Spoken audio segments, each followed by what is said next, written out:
এই পৃথিবীতে চারজন বাদশাহ ছিলেন, দুইজন মুমিন, দুইজন কাফের, যারা গোটা বিশ্বের বাদশাহ। গোটা বিশ্বের দুইজন মুসলিম, দুইজন কাফের। কাফিরের একজনের নাম নামরুদ, আরেকজনের নাম বখতানাসর। আর মুমিন একজন হচ্ছে সৈয়দনা সুলাইমান আলাইহিস সালাম, আরেকজন হচ্ছে যুলকারনাইন। তো সৈয়দনা সুলাইমান আলাইহিস সালাম আল্লাহকে বলল, আল্লাহ, আমি গোটা বিশ্বের বাদশাহ, আমি গোটা পৃথিবীর সব মানুষগুলোকে একবার লাঞ্চ খাওয়াতে চাই। কি খাওয়াতে? লাঞ্চ মানে কি? দুপুরের খাবার। আল্লাহ বলবেন নো। আল্লাহ বললেন, no, it's not your job Sulaiman. Sulaiman, এটা তোমার জব না, it's my duty, it's my job, it's my business. এটা আমার কাজ, আমার কাজ তুমি করতে যাও না। সাইয়েদনা সুলাইমান বললেন, আল্লাহ, আমারে ট্রাই করার চেষ্টা দেন, সুযোগ দেন, আমাকে একটু ট্রাই করার সুযোগ দেন, চেষ্টা করার সুযোগ দেন। আমি একটু চেষ্টা করতে চাই গোটা বিশ্বের সব প্রাণীকুলকে, মৎস্যকুলকে, জিনকুলকে, মানবকুলকে খাওয়াতে চাই। আল্লাহ বললেন, সুলাইমান, এইটা তোমার কাজ নয়, তুমি পারবা না, কাজটা কার? আমি রিজিক দেই। সেদিন সুলাইমান বললেন, লেট মি ট্রাই, আমাকে একটু চেষ্টা করার তৌফিক দেন, আমি একটু করি, দেখি না পারি কিনা। আল্লাহ রাজি হয় না, সুলাইমান নবীও ছাড়ে না। ভেজাল আছে না নাই? সুলাইমান আলাইহিস সালামের জোরাজোরিতে আল্লাহ রাজি হলেন। সাইয়েদনা সুলাইমানের অনুসারী ছিল জিনেরা। জিনেরা আবার ওনার কথা শুনতো। উনি জিনদের নিয়ে গোল টেবিল বৈঠক করলেন আর বললেন, সাগরের তীরে বিশাল বড় বড় ডেগের মধ্যে রান্না করো, আফ্রিকার গরুগুলোকে ফ্রাই করো, তিমি মাছগুলোকে ভুনা করো, খাসিগুলোকে রেজালা করো, পোলাও করো, খিচুড়ি করো, বিরিয়ানি করো, সব ধরনের খাবার জমা করো। অমুক অমুক দিন দুপুরবেলায় আমি সৈয়দনা সুলাইমান আলাইহিস সালাম গোটা বিশ্বের সবাইকে দুপুরের খাবার খাওয়াবো। জিনেরা বড় বড় পাতিলে রান্না করা শুরু করে দিল। রাতে রাতে সাগরের তীরে 40 কিলোমিটার এরিয়ার মধ্যে রান্নার স্তূপ।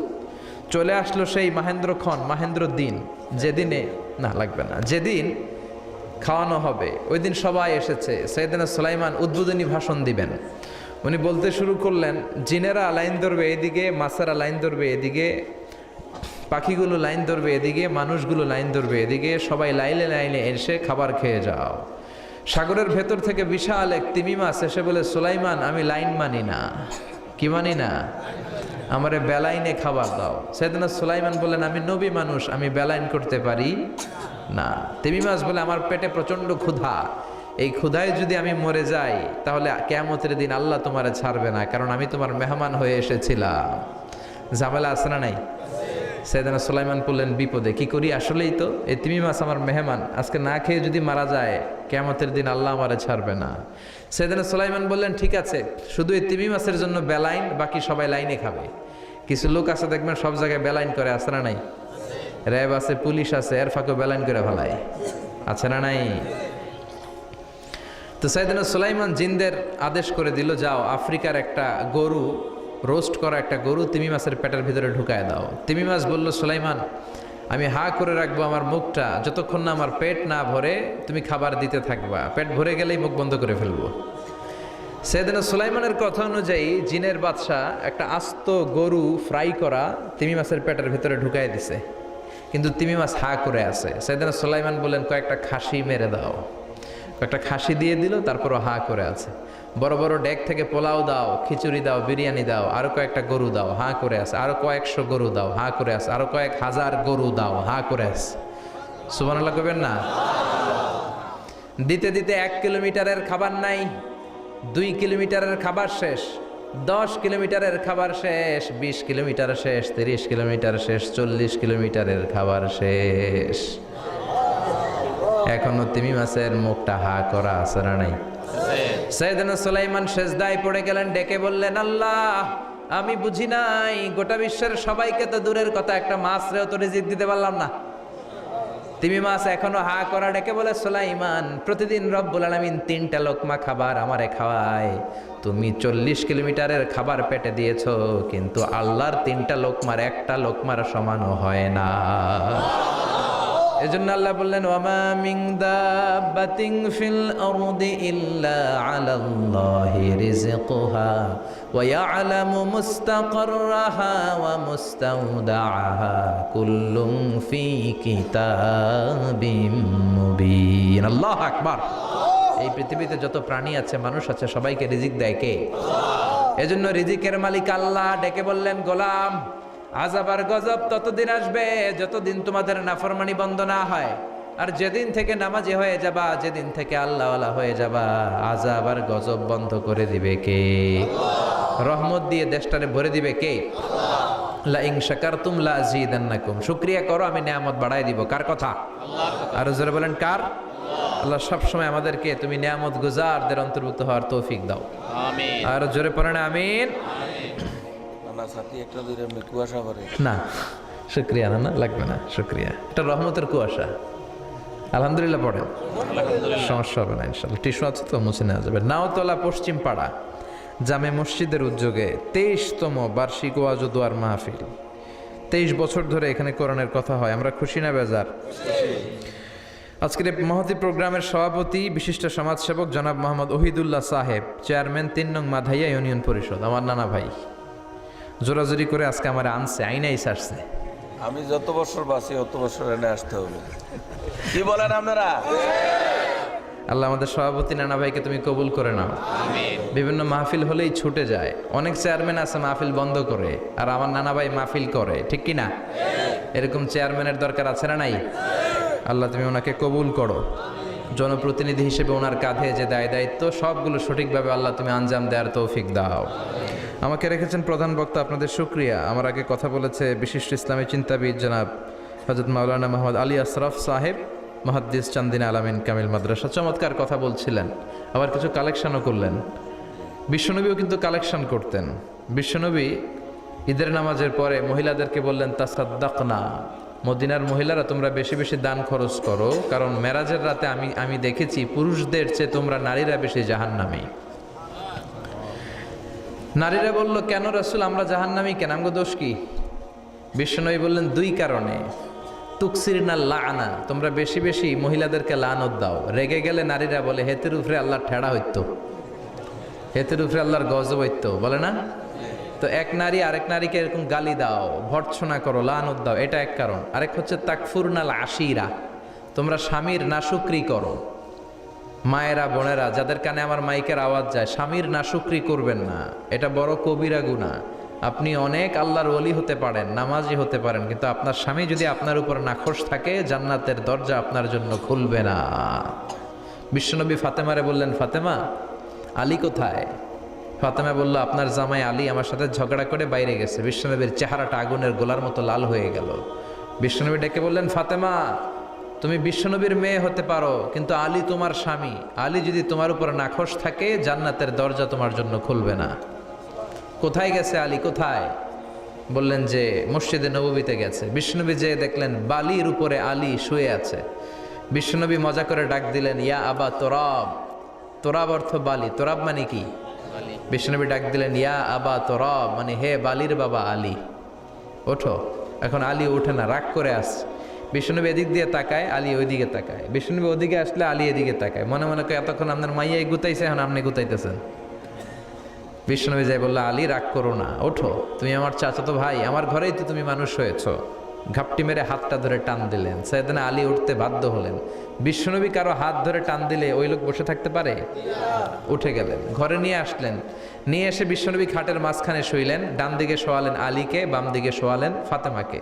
এবার মেয়ের জামাইকে আর মেয়েকে বুঝাতে লাগলেন, নসিহত করতে লাগলেন, গল্প শোনাতে লাগলেন।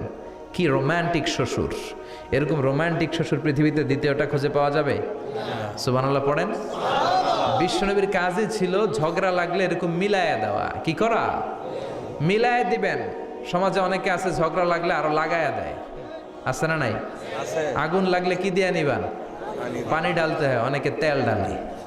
কি ডালে? তো আগুন আরো জ্বলে ওঠে। বিশ্বনবী বললেন, না, খবরদার, ইসলাহু যাতিল বাইন, মিলায় দিবেন। স্বামী স্ত্রীর ঝগড়া মিলায় দেন, ভাইয়ে ভাইয়ে কোপাকুপি মিলায় দেন, এলাকায় এলাকায় গ্রামে গ্রামে মারামারি না লাগাইয়া মিলায় দেন। জান্নাতে আপনার ঘরটারে বড় করে দিবে কে? আল্লাহ। বিশ্বনবীর কাজ ছিল মিলায় দেয়া। বিশ্বনবী মক্কা থেকে মদিনায় হিজরতের আগে মদিনায় 2টা গোত্র ছিল। এই গোত্রের মধ্যে 120 বছর ধরে মারামারি। কয় বছর? 120। কেউ এই মারামারিটা বন্ধ করতে পারে না। গোত্র 2টার নাম হচ্ছে আউস আর খাজরাজ। আউস খাজরাজের মারামারি।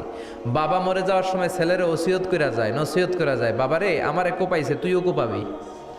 ওই বলে আবার নাতিরে কয় আমারে মারছে তুইও মারবি। তো বংশ পরিক্রমায় মারামারি চলতেই থাকে, কেউ আর থামাইতে পারে না।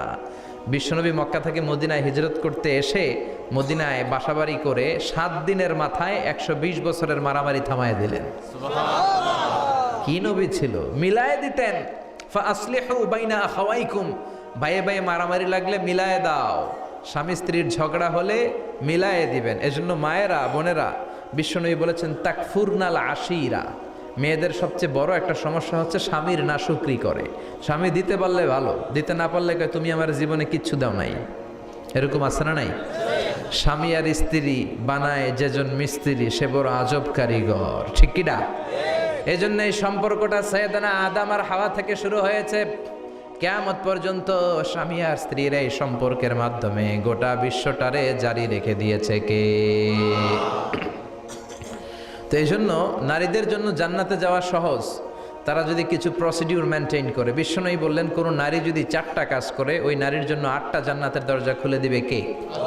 আল মারআতু ইযা সাল্লাত খামসাহা সামাত শাহরাহা আতাআত বা'লাহা হাফিজাত ফুরুজাহা ফালতাদখুল মিন আইয়ি আবওয়াবিল জান্নাতি শাআত। মায়েরা ভালো করে শোনেন, যে নারী 5 ওয়াক্ত সালাত পড়বে, রমাদানের রোজা রাখবে, স্বামীর আনুগত্য করবে, লজ্জাস্থানের হেফাজত করবে, এই 4টা কাজ করলে আল্লাহ তাআলা তার জন্য 8টা জান্নাতের দরজা খুলে দিবেন।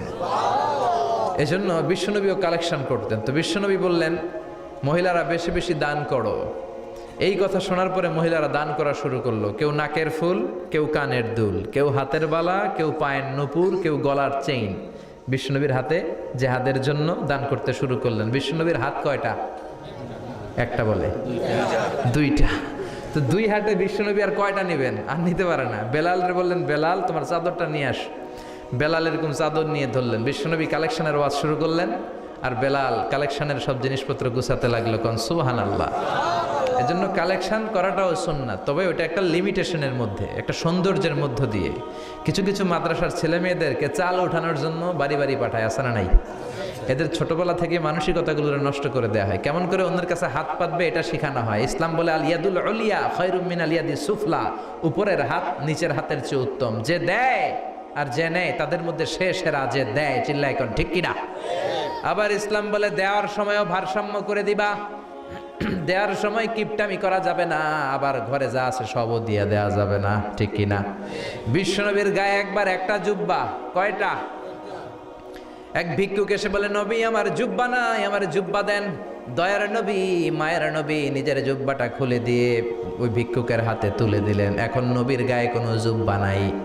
বিশ্বনবী এখন ঘর থেকে বেরোতে পারে না। সাহাবারা এসে ঘরে নক করে, বিশ্বনবী বেরোতে পারে না। আল্লাহ আয়াত নাজিল করলেন ওয়াল্লাযীনা ইযা আনফাকু লাম ইউসরিফু ওয়া লাম ইয়াকতুরু ওয়া কানা বাইনা যালিকা কওয়ামা। মুমিন বান্দাদের গুণাবলী যখন দান করে কিপটামি করবে না, আবার অপচয়ও করবে না।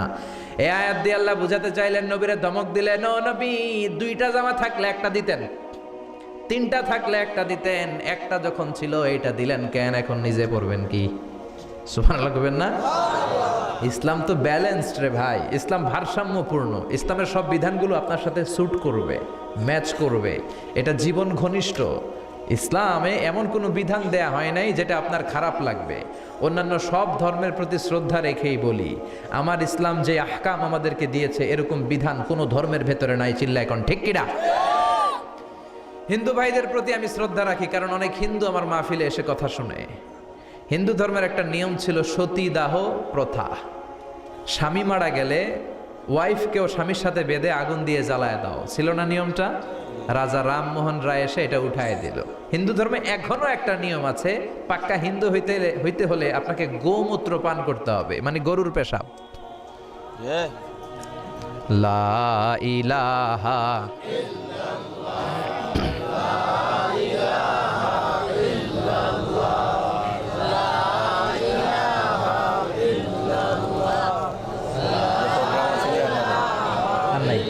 শেষ। লা ইলাহা ইল্লাল্লাহু মুহাম্মাদুর রাসূলুল্লাহ সাল্লাল্লাহু। হিন্দু ধর্মের একটা নিয়ম আছে, গরুর পেশাব খাওয়া লাগে, গরুর পেশাব খেতে হয়। আমরা কি পেশাব খামো গরুর? 1 কোটি টাকা দিলে? 2 কোটি? 5 কোটি? না, এটা আমাদের রুচিতে হবে না। কি সুন্দর, আমাদের রুচিতে বাদে এমন কোন নিয়ম আল্লাহ দেয় নাই। সুবহানাল্লাহ। আবার আমাদের সেলফ ডিমান্ড, আমাদের ডিজায়ার, আমাদের চাহিদা, আমাদের মননশীলতাকেও ইসলাম গুরুত্ব দিয়েছে। বিশ্বনবী বললেন, ইদা জা আল আশা ওয়াল আশা মান ফাকদ্দিমুল আশা ক্বাবলা আল আশা। ইসলামে রাতের নামাজকে বলে এশা, রাতের নামাজকে কি বলে? আর রাতের খাবারকে বলে আশা, কি বলে? ইসলাম বলে এশা আর আশা দুইটা যদি একসাথে আসে, এশার নামাজ রাখো, আগে আশা খাইয়ালো। সুবহানাল্লাহ। এশারও আজান হচ্ছে, গরম গরম বিরিয়ানিও চলে আসছে, কি করবেন? আগে বিরিয়ানি খেয়ে নেবেন, আগে পেটটারে ঠান্ডা করবেন। তা না হলে বিরিয়ানির প্যাকেট রেখে দিয়ে যদি নামাজ পড়েন, নামাজের মধ্যে বিরিয়ানির চিন্তা আছে না নাই? সুবহানাল্লাহ কইবেন না? কি সুন্দর ইসলাম। ইদা জা আল আশা ওয়াল আশা ফাকদ্দিমুল আশা ক্বাবলা আল আশা। চিল্লায় পড়েন সুবহানাল্লাহ। এজন্য ইসলাম আছে যেখানে আমরা আছি, কোরআন আছে যেখানে আমরা আছি। কথা বলেছেন আলী আশরাফ সাহেব, কালেকশন করতেছিলেন, ওইখান থেকে এই কথাগুলো আসলো। যারাই দান করেছেন মসজিদের জন্য আল্লাহ কবুল করো। কথা বলেছেন হযরত মাওলানা মাহমুদ আবুল হাসান সাহেব, হযরত মাওলানা আবু হানিফ সাহেব। যারাই কথা বললেন নিঃসন্দেহে কোরআন সুন্নাহর আলোকে বলেছেন। আল্লাহ এই কথাগুলোর উপর আমাদেরকে আমল করার তৌফিক দাও। আজকের মাহফিলে এসে আমরা খুশি না বেজার? আসুন আমরা তাকবীর দিয়ে আমাদের এই খুশির ধারাবাহিকতা বজায় রাখি। আমি পড়ব লিল্লাহে তাকবীর, আপনারা আমার সাথে তাকবীর দিবেন। পড়বেন আল্লাহু আকবার। পড়েন লিল্লাহে তাকবীর, লিল্লাহে তাকবীর, লিল্লাহে তাকবীর। আসুন এই চমৎকার রজনীতে আমাদের দামি সময় নষ্ট না করে আমরা মহাবিশ্বের মহাবিশ্বয় মহাগ্রন্থ আল কোরআন থেকে কথা শুনি। এর কারণ কোরআন এমন বরকতময় কিতাব, এই কিতাবের একটা ভুলও আজ কেউ ধরে দেখাইতে পারে নাই। বরং ভুল ধরতে আসলে তার হেদায়েতের রাস্তা খুলে যায়, ঠিক কিনা? কেউ কোরআনের ভুল ধরতে পারে নাই, কোরআনকে সংশোধন করা যায় নাই, কোরআনের শত্রুতা করে এর বিরুদ্ধে ষড়যন্ত্র করে কেউ সফল হতে পারে নাই। চিল্লায় কোন ঠিক কিনা? এজন্য রব্বুল আলামিন বলেন, এমন কিতাব একটা দিলাম, এই কিতাব তেলাওয়াত করলে হৃদয়টারে ঠান্ডা করে দেয় কে? ঈমান বাড়িয়ে দেয় কে? ওয়াইযা তুলিয়াত আলাইহিম আয়াতুহু যাদাতহুম ঈমানা। মুমিন বান্দাদের সামনে কোরআনের তেলাওয়াত করলে ঈমান বাড়ায় দেয় কে? শুধু মুমিনদের ঈমান বাড়ায় না, কাফেরদের সামনে তেলাওয়াত করলেও কাফেরদের কলিজাও ঠান্ডা হয়ে যায়। সুবহানাল্লাহ পড়েন। মিশরের একজন কারি ছিল, কারি আব্দুল বাসেত ইবনে আব্দুস সামাদ। ওনাকে নিয়ে মিশরের প্রেসিডেন্ট জামাল আব্দুল নাসের রাশিয়াতে একটা সফর করলো। তখন আবার রাশিয়ার নাম ছিল সোভিয়েত ইউনিয়ন। কি ছিল? Soviet union. এখন হয়েছে রাশিয়া। বিশাল মন্ত্রী পরিষদের বহন নিয়ে গেল। রাশিয়ার প্রেসিডেন্ট মিশরের প্রেসিডেন্টকে লাল গালিচার সংবর্ধনা দিয়ে ওয়েলকাম করলো। এবার মিশরের প্রেসিডেন্ট তার মন্ত্রী পরিষদকে পরিচয় করায় দিচ্ছে যে এটা হচ্ছে আমার হোম মিনিস্টার, এটা আমার এডুকেশন মিনিস্টার, এটা আমার ফিনান্স মিনিস্টার। তো সবাইকে পরিচয় করে দেওয়ার পরে ওনার সাথে যে মিশরের কারি আব্দুল বাসেতের দিকে তাকিয়ে রাশিয়ার প্রেসিডেন্ট বলে, এইটা আবার কোন মন্ত্রী? এটা হোমমন্ত্রী, এটা শিক্ষামন্ত্রী, এটা অর্থমন্ত্রী, এই যে জুব্বা পরা এই লোকটা, এটা আবার কোন মন্ত্রী? তো মিশরের প্রেসিডেন্ট বলে, এটা আমাদের কোনো মন্ত্রী না, এটা আমগো কারি। এটা কি? হেরা কি কারি কি বুঝে? এরা বলতেছে কারি আবার কি? তো মিশরের প্রেসিডেন্ট জামাল আব্দুল নাসের বলে, he is the reciter of our holy book Quran. তিনি আমাদের ধর্মীয় গ্রন্থ কোরআন তেলাওয়াত করে আমাদেরকে শোনায়। আমরা আমাদের বিভিন্ন প্রোগ্রামে ওনাকে ইনভাইট করি, উনি আমাদের ধর্মীয় গ্রন্থ আবৃত্তি করে শোনায়। তো রাশিয়ার প্রেসিডেন্ট বলে, তোমাদের ধর্মগ্রন্থ আবৃত্তি করে শোনায় তোমাদের প্রোগ্রামে? আজকে রাতেও তো আমাদের জাতীয় প্রোগ্রাম, একটা বড় প্রোগ্রাম আছে, যেই প্রোগ্রামে আমরা সবাই মদ খাবো আর বেলি ড্যান্স দেখবো। কোমর দুলানো ডান্স, রূপবানে নাচে কোমর দুলাইয়া, এই কোমর দুলানো ডান্স আমরা দেখব। তো তুমি যদি বলো আজকের এই ডান্স বন্ধ করে আমরা তোমাদের কারি সাহেবের কাছ থেকে তেলাওয়াত শুনতে পারি। জামাল আব্দুল নাসের বলল, ঠিক আছে তাই করেন, ডান্স বন্ধ করে দেন। তো রাশিয়ার প্রেসিডেন্ট কয়, ওকে ডান, দ্য ডিসিশন ইজ ফাইনাল। আজকে রাতে কোমর দুলানো নৃত্য হবে না, আজকে তোমাদের কারি সাহেবের তেলাওয়াত শুনবো আর মদ খাবো। কি খাবো? ড্যান্স বন্ধ করছে, মাগার মদ বন্ধ করে নেই। তো আব্দুল বাসেদ রাজি হলেন। ওনাকে নিয়ে যাওয়া হলো, সিঙ্গাররা গিটার দিয়ে যেখানে গান গায় ওখানে বসানো হলো ওনারে। আর সবার হাতে মদ, হুইস্কি, রেড ওয়াইন, অ্যালকোহল নিয়ে বসেছে যে মদ খাবে। রাতে এরা মদ খায়, 2-1 প্যাক না খেলে এদের ঘুম হয় না। তো আব্দুল বাসেত ওই দিন তেলাওয়াত করেছিলেন চোখ বন্ধ করে। আর চোখ বন্ধ করার আগে, তেলাওয়াতের আগে আল্লাহর বলেছেন, আল্লাহ এই যে এতগুলো কমিউনিস্ট লিডার, আমি আমার গলায় তুমি যত সুর দিয়েছো, আমি দরদ দিয়ে তেলাওয়াত করব, তুমি তোমার কোরআনের বাণীটা এই কমিউনিস্ট কাফের লিডারদের অন্তরের ভিতরে ঢুকাইয়া দিও। সবাই মদ নিয়ে রেডি। উনি শুরু করলেন আউযু বিল্লাহি মিনাশ শাইতানির রাজিম বলে তেলাওয়াত শুরু করলেন। ওনার তেলাওয়াত যখন শুরু হলো, কেউ আর মদ খায় না, মদের গ্লাস রেখে দিয়ে সবাই ওনার দিকে তাকিয়ে রইল। উনি ওনার কণ্ঠে যত দরদ ছিল, সুর ছিল, সুরের ঝংকার ছিল, মেলোডি ছিল, ভয়েস ছিল, সব উজাড় করে কোরআন তেলাওয়াত করতে লাগলেন। কমিউনিস্ট লিডারগুলো তেলাওয়াত শুনতে শুনতে মনের অজান্তে চোখের পানি ছাড়তে শুরু করছে। লম্বা সময় তিনি তেলাওয়াত করলেন, ওরাও মদ খাওয়া রেখে দিয়ে কান্না জুড়ে দিল। তেলাওয়াত শেষ, চোখ খুলে দেখে কেউ মদ খায় নাই, সবার চোখে পানি। মিশরের প্রেসিডেন্ট জামাল আব্দুল নাসের ওদেরকে বলল, did you understand the meaning of the verses of the holy Quran? এই যে আমাদের কারি সাহেব তেলাওয়াত করছে, তোমরা কি অর্থ বুঝছো? কয় না, বুঝি নাই। তো কান্দলা কেন, চোখে পানি কেন? কমিউনিস্ট কাফের লিডাররা বলে, আমাদের জীবনে এত সুন্দর তেলাওয়াত, সুরেলা কণ্ঠ আমরা শুনি নাই। এই তেলাওয়াতটা শুনে আমাদের হৃদয় ঠান্ডা হয়ে গেছে, যদিও বুঝি না, কিন্তু হৃদয়টা ঠান্ডা ঠান্ডা লাগে, অন্তরটা প্রশান্ত প্রশান্ত লাগে। আমাদের অন্তরে অনেক জ্বালা, অনেক যন্ত্রণা, আমাদের অনেক দুঃখ আর কষ্ট, এগুলোকে ভুলে থাকার জন্য আমরা রাতে বেলি ড্যান্স দেখি আর মদ খাই। তবে এরকম কারি যদি আমাদের দেশে থাকতো, আমরা বেলি ড্যান্স না দেখে প্রতিদিন রাতে তেলাওয়াত শুনতাম। ওই কোরআন আজও আছে না নাই? আজও সেই কোরআন আছে, হাদিস আছে, সেই ঈমান আর মানুষ নে, সেই আলী হায়দারে ওসমান নে। আজানের ধ্বনি আছে আগেরই মতোই, আজানের ধ্বনি আছে আগেরই মতোই, বেলালের সেই রূহ নেই, বেলালের সেই রূহ নেই। আজও সেই কোরআন আছে, হাদিস আছে, সেই ঈমান আর মানুষ নেই, সেই আলী হায়দারে ওসমান নেই। চিল্লা এখন ঠিক কিনা? এজন্য কোরআন আজও আছে। ওই কোরআন থেকে দরদ দিয়ে তেলাওয়াত করতে পারলে কাফেরদের হৃদয়কেও ঠান্ডা করে দিবে কে? এজন্য এই কিতাব এমন কিতাব, যেই কিতাবের ভুল খুঁজে বের করা যায় না। ভুল ধরতে আসলেই তার ভুলটাই আল্লাহ তার চোখের সামনে তুলে ধরে। চিল্লায় বলেন ঠিক কিনা? সেই কোরআন থেকে আমরা কথা শুনবো, সেই কোরআনের আলোতে নিজেদেরকে আমরা আলোকিত করার চেষ্টা করব। রাজি আছেন? অনেক রাত, সময় আমাদের কম, কথা আমাদের বেশি। আসুন সরাসরি আমরা মহাবিশ্বের মহাবিশ্বয় মহাগ্রন্থ আল কোরআন আল করিম থেকে আমরা কথা শুনবো। আমি আমার খুতবার শুরুতে সূরাতুল বনী ইসরাইলের ছোট্ট একটা আয়াত তেলাওয়াত করেছি। আজকের এই চমৎকার রাতের আলোকে কিছু কথা শুনবো। সবাই পড়েন ইনশাআল্লাহ। সূরা বনী ইসরাইলের এই 23 নম্বর আয়াতে আল্লাহ তাআলা ইরশাদ করে বলছেন, ও আমার গোলামেরা, আমি আল্লাহর পক্ষ থেকে তোমাদের জন্য স্পেশাল 2টা ফায়সালা আছে, স্পেশাল 2টা ঘোষণা আছে। এই ঘোষণাগুলার কোনো নড়চড় হবে না, অনড় ঘোষণা। ফায়সালা কয়টা? 2টা।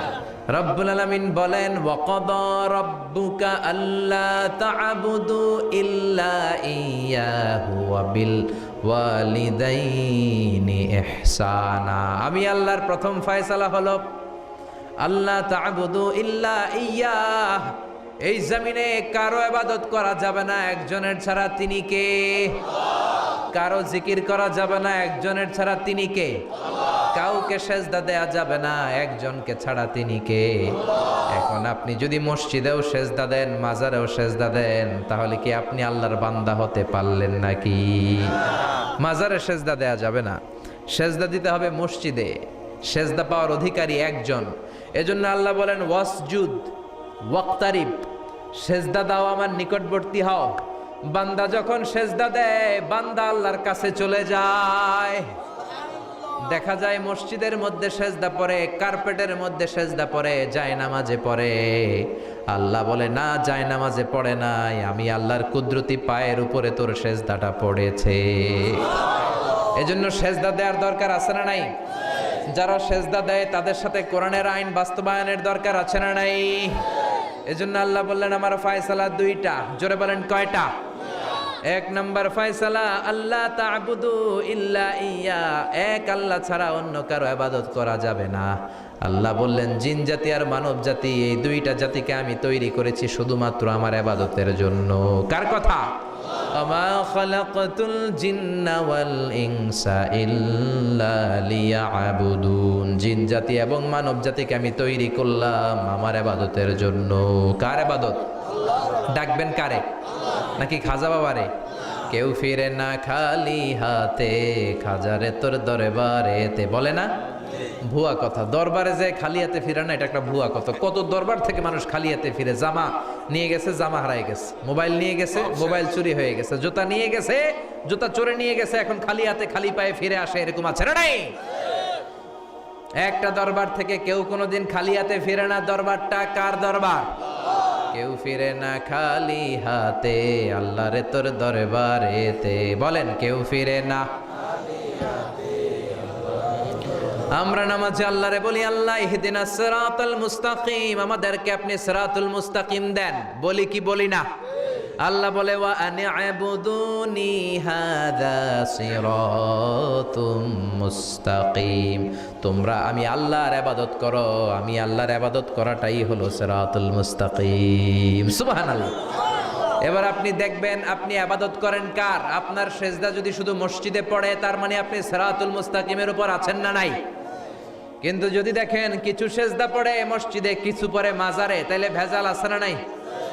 মাজার ব্যবসা বাংলাদেশে আছে না নাই? বেশি না কম? হক্কানি ওলিয়া উলিয়াদের সাথে আমাদের কোনো দ্বন্দ্ব নাই, কিন্তু মাজারকে পুঁজি করে যারা ব্যবসা করে, ভণ্ডামি করে, এগুলোর সাথে ইসলামের কোনো সম্পর্ক। তো দিল বান্দা কালমা চোরে, না পায় শ্মশান না পায় ঘর, দিন থাকিতে আয়রে পথে ছাইড়া দে ভণ্ডামি ভণ্ডামি ভণ্ডামি ভণ্ডামি, ছাইড়া দে ভণ্ডামি। নামাজ কালাম পড়ে না, ইবলিশ শয়তানের নানা। আছে না নাই? দরবারের খাদেম, নামাজ নাই, রোজা নাই, লাল শালু পড়ে, চুল আর দাড়ির ভেতরে জটলা, 3 মাসেও গোসল করে না। আছে না নাই? নামাজ রোজা করে না, ইবলিশ শয়তানের নানা।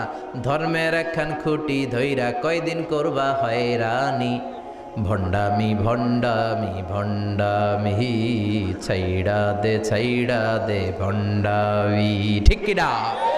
এরকম ভণ্ডামের সাথে ইসলামের কোনো সম্পর্ক। এজন্য আল্লাহ বললেন গোলাম সেজদা দিবা একজন রে, তিনি কে? এই পৃথিবীতে আল্লাহ যত নবী পাঠিয়েছেন, যত রসুল পাঠিয়েছেন, সব রসুলের দাওয়াত ছিল একটা। কয়টা? কোন নবীর সাথে আরেক নবীর কথার কোনো গরমিল ছিল নাকি? এক নবী বলছে আল্লাহর ইবাদত করো, আরেক নবী এসে বলছে কৃষ্ণের ইবাদত করো। এরকম হয়েছে? এক নবী বলে আল্লাহর ইবাদত করো, আরেক নবী বলে গৌতম বুদ্ধের ইবাদত করো। এরকম আছে নাকি? সব নবীরা বলেছে ইয়া কওমি ইবুদুল্লাহ মা লাকুম মিন ইলাহিন গায়রুহু আফালা তাত্তাকুন। ও আমার কওমের লোকেরা, ইবাদত করবা একজনের, তিনি কে? আল্লাহ। তাহলে আল্লাহ বললেন গোলাম আমার ফয়সালা দুইটা। প্রথম ফয়সালা আল্লাহ তা'বুদু ইল্লা ইয়্যাহ, ইবাদত আমি আল্লাহ ছাড়া অন্য কারো করা যাবে না। যার ইবাদত করা হয় তারে বলা হয় আরবিতে মাবুদ। আমাদের মাবুদ কে? আমাদের মাবুদ হচ্ছে আল্লাহ। তাহলে আল্লাহর প্রথম ফয়সালা, ইবাদতের হকদার, ইবাদত পাওয়ার উপযুক্ত মহাবিশ্বে কেবল একজন সত্তা, তিনি কে? আল্লাহ। আল্লাহর এই ফয়সালার সাথে, সিদ্ধান্তের সাথে আপনার একমত? দ্বিমত নাই কেউ? কেউ নাই?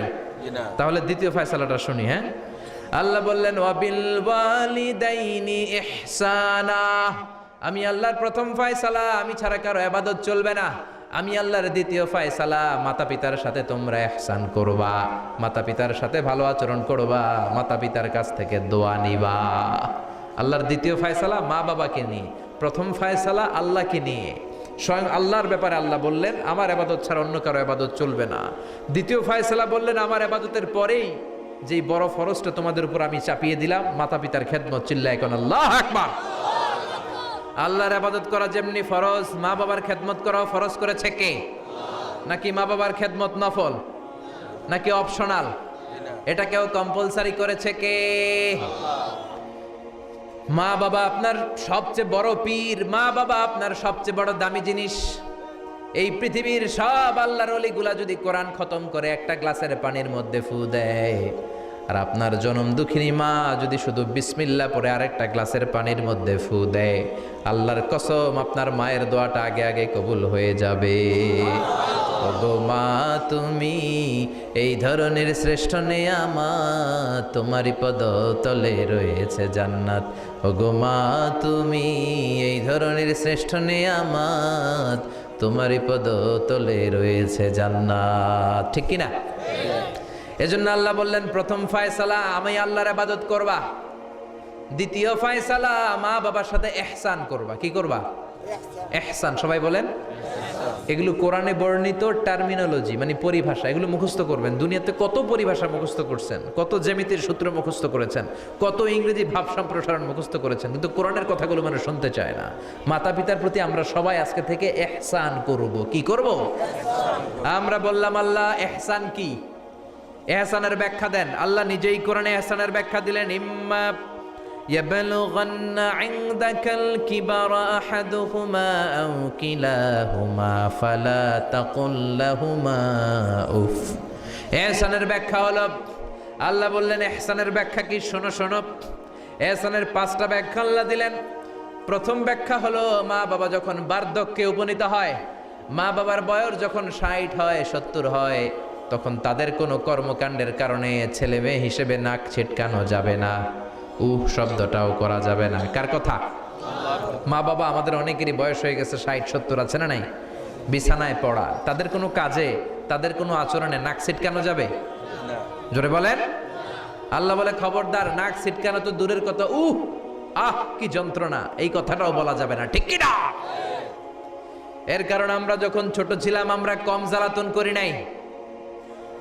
আমরা যখন ছোট ছিলাম কম কষ্ট মায়েরে দেই নাই। আপনার কত বছর আগের ঘটনা খেলা আছে? আপনার বয়স যখন 3, কি হয়েছিল? খেলা আছে তো? 3 বছরের কথা যদি আপনার খেলা না থাকে, আপনার বয়স যখন 2 ছিল কি জ্বালাতন করছেন মনে আছে? বয়স যখন ছিল 1 তখন তো আরো বেশি জ্বালাইছেন, তখন তো আমরা আরো বেশি জ্বালিয়েছি। ঠিক কি না? আল্লাহ বলেন তোমরাও কম জ্বালাও নাই, পেশাব পায়খানা করে ঘর ভরায় দিতা, শীতের রাতে বিছানা ঠান্ডা করে দিতা, ডান দিকে নিয়ে তোমার মা তোমার সাথে ঘুমালো, ডান দিকে পেশাব করে ভিজিয়ে দিয়েছো, তোমার মা তোমারে ঘর থেকে বের করে দেয় নাই। বাম দিকে আদর করে রেখেছে, বাম দিকে পেশাব করে ভিজিয়ে দিয়েছো, তারপরেও তোমার মা লাথি মেরে তোমারে ঘর থেকে বের করে দেয় নাই। শীতের রাতে তোমার মা তোমারে বুকে নিয়ে ঘুমালো, কনকনে মাঘ মাসের শীতের রাত পেশাব করে মায়ের জামাটা ভিজিয়ে দিয়েছো। রাত 3টার দিকে মা উঠে জামাটা চেঞ্জ করে নতুন জামা পরে তোমারে কোলে নিয়ে ঘুমিয়েছে, তোমারে ঘর থেকে তাড়িয়ে দিয়েছে নাকি? জোরে বলেন না। মা তোমারে ঘর থেকে বের করে নাই, তাড়ায় দেয় নাই, এতিমখানায় ফেলে আসে নাই, রাস্তায় ফেলে আসে নাই। যেই মা বাবা তোমাদেরকে এত যত্ন করলো, এত আদর করলো, তাদের বার্ধক্যে কোনো কাজের কারণে নাক ছিটকাবা না, তাদেরকে তোমরা বৃদ্ধাশ্রমে দিয়ে আসবা না। কার কথা? বৃদ্ধাশ্রম বাংলাদেশে আছে না নাই? ছেলে আমার মস্ত মানুষ, মস্ত অফিসার, মস্ত ফ্ল্যাটে যায় না দেখা এ পারে ও পার, নানান রকম জিনিস আর আসবাব দামি দামি, সবচেয়ে কম দামি ছিলাম একে মাত্র আমি। ছেলের আবার আমার প্রতি অগাধ সম্ভ্রম, আমার ঠিকানা তাই বৃদ্ধাশ্রম। ঠিক কিনা? মা কেঁদে কেঁদে বৃদ্ধাশ্রমে বালিশ ভিজায়। ছোটবেলা ওই মারে কত যন্ত্রণা দিলা, কষ্ট দিলা, আজকে মনে নাই? বউয়ের পাল্লায় পড়ে মাকে তুমি বৃদ্ধাশ্রমে দিয়ে আসছো। খবরদার, যারা মা বাবারে বৃদ্ধাশ্রমে দেয় তারা বয়সে পৌঁছলে, তারা বার্ধক্যে পৌঁছলে, তারা যখন মা বাবা হবে তাদের কপালে বৃদ্ধাশ্রম থাকবে না। ঠিক কিনা? যেই ডাকাত মা বাবার বৃদ্ধাশ্রমে দিয়ে এসেছো, তোমার কপালে বৃদ্ধাশ্রম নাই। ভাঙ্গা থালা হাতে নিয়ে তুই ভিক্ষা করে খাবি, চিল্লা এখন। ঠিক কিনা? আল্লাহ বললেন খবরদার, আমি আল্লাহর দুইটা ফায়সালা, প্রথম ফায়সালা ইবাদত হবে একজনের, তিনি কে? আর ইহসান করবা মা বাবার সাথে। আমরা বললাম ইহসান কি? আল্লাহ বললেন মা বাবা যখন বার্ধক্যে পৌঁছে, খবরদার তাদের কোনো কাজে নাক ছিটকাবা না, বৃদ্ধাশ্রমে দিবা না, তাদের খেদমত করবা। তোমার জীবনটারে উজালা করে দিবে কে? জোরে বলেন না। আল্লাহ বললেন ইহসানের 2 নাম্বার ব্যাখ্যা, ওয়ালা তানহারহুমা ওয়া কুল লাহুমা কাওলান কারীমা। মা বাবারে ধমক দিও না। কি দিও না? অনেকে মা বাবারে ধমক দেয়, কি দেয় না?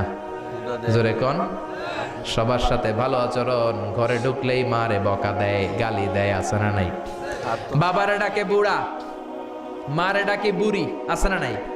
তুমি কেমন করে বাবারে বুড়া ডাকলা, মারে বুড়ি ডাকলা? তাদের এই বয়সটা তো এমনি এমনি হয় নাই। তোমারে লালন পালন করতে যেই তারা তাদের জীবন যৌবন হারিয়ে আজকে বুড়া বুড়ি, ঠিক কি না? তোমাকে মানুষের মতো মানুষ করতে যে তারা তাদের জমি হারালো, তোমারে বিদেশ পাঠাতে যে তারা তাদের বিটে মাটি হারালো। খবরদার ওইরকম দয়াময় মা বাবাকে ধমক দিও না। কার কথা? ওয়ালা তানহারহুমা। 3 নাম্বার ব্যাখ্যা আল্লাহ বললেন ওয়াকুল লাহুমা কাওলান কারীমা। মা বাবার সাথে কোমল আচরণ করো, মোলায়েম ভাষায় কথা বলো, নরম ভাষায় কথা বলো। কি ভাষায়? নরম ভাষায়। অনেকে আছে দেখবেন সবার সাথে খুব মিষ্টি আলাপ, বন্ধু বান্ধবের সাথে ভালো আচরণ, বাজারে গেলে ভালো আচরণ, স্কুলে ভালো আচরণ, ঘরে ঢুকলেই মায়ের গালি দেয়, আছে না নাই? বাপারে গালি দেয়, আছে না নাই? ফ্যান্সি ডিলের টাকার জন্য মারে লাথি মেরা ঘর থেকে বের করে দেয়, এরকম ডাকাত আছে না নাই? আল্লাহ বললেন খবরদার, যত ভদ্রতা তুমি জানো, যত নম্রতা জানো, যত কার্টিসি তুমি জানো, সব কার্টিসি তুমি তোমার মা বাবার জন্য খরচ করবা। এরপর আল্লাহ বললেন ওয়াখফিদ লাহুমা জানাহায যুল্লি মিনার রাহমাতি ওয়া কুর রাব্বিরহামহুমা কামা রাব্বায়ানি সাগীরা। তোমার যত ক্ষমতা আছে, সম্পদ আছে, মা বাবার জন্য বিলিয়ে দাও। বেতন পেলে টাকাটা আগে মায়ের হাতে দাও। বউরে তো দিবেনি, আগে কিছু মায়ের হাতে দিয়ে, ঠিক কি না? গিফট দিলে আগে মায়ের গিফট দাও। বরকত দিয়ে দিবে কে?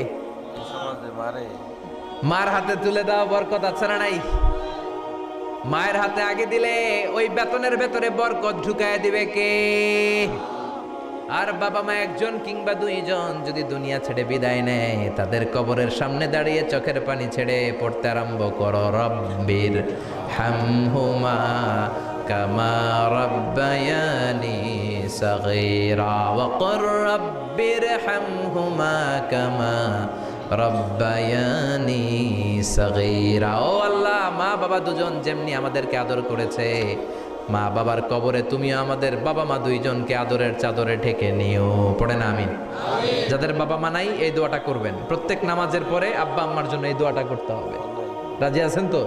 আমরা যারা আব্বা আম্মা হারিয়েছি, আল্লাহ তাদের কবরগুলোর তুমি জান্নাতের বাগান বানাও। এজন্য মা বাবার সাথে ভালো আচরণ এটা ফরজ। যুবক ভাইয়েরা, রক্ত গরম, মাথা ঠিক থাকে না, মার সাথে কি বলো, বাবার সাথে কি আচরণ করো। যেই বাবা মা তাদের জীবন যৌবন শেষ করলো তোমার জন্য, খবরদার ওই বাবা মারে গালি দিও না। তুমি নামাজি হতে পারো, তুমি আল্লাহর ওলি হতে পারো, হাজী সাহেব হতে পারো, কিন্তু মা বাবা যদি তোমার উপর নাখোশ হয়, তোমার দুনিয়াও শেষ, আখিরাতও আমও শেষ। সালাও।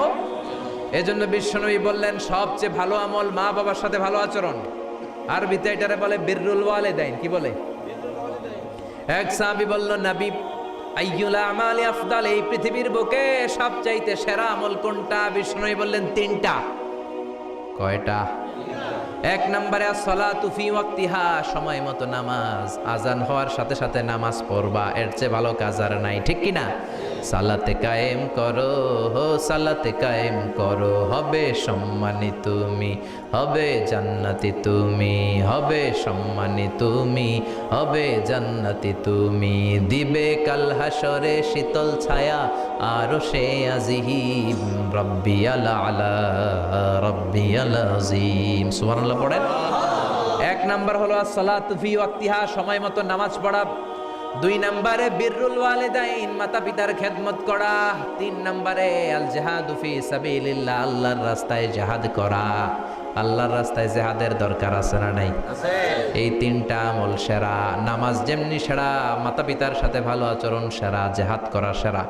আরেক বর্ণনায় বিশ্বনবী বললেন মা বাবার খেদমত করা জিহাদের চেয়ে বেশি দামি। আল্লাহু আকবার।